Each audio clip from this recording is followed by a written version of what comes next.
आज सुबह विमान दुर्घटना में अजीत पवार जी की मृत्यु हो गई। ये हमारे लिए एक दुखद घटना है।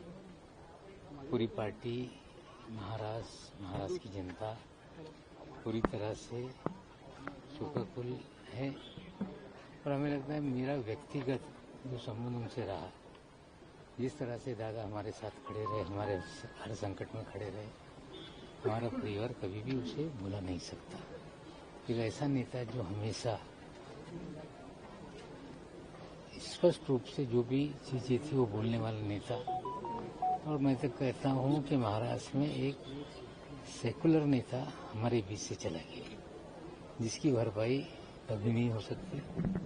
हम इस दुख की घड़ी में सभी लोग परिवार के साथ हैं और हम चाहते हैं कि महाराष्ट्र की जनता भी जिस तरह से दादा ने जो भी कार्य किए उसको याद रखे।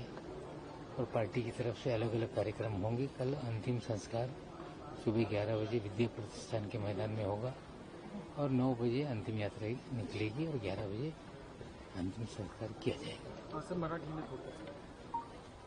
सकाळी विमान दुर्घटनेमध्ये दादाचं निधन झालं, एक दुःखद घटना आहे।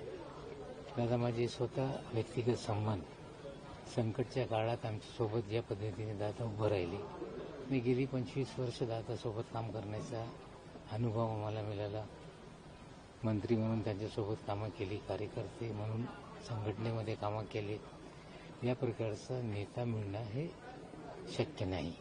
एक असा नेता जो स्पष्ट वक्ता होता, जे होऊ शकणारी कामं असतील ते स्पष्टपणे सांगायचं, हे होणार, जे नाही होणारे असतील ते सांगणार की नाही होणार। आणि एक सेक्युलर नेता हरपलेला आहे, त्याची भरपाई होऊ शकत नाही।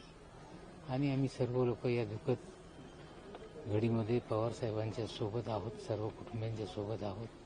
निश्चित रूपाने पक्षाच्या माध्यमातून वेगवेगळे कार्यक्रम होतील, पण उद्या अंतिम संस्कार 9 वाजता अंतिम यात्रा निघेल आणि 11 वाजता विद्या प्रतिष्ठानच्या मैदानात अंतिम संस्कार होणार आहे।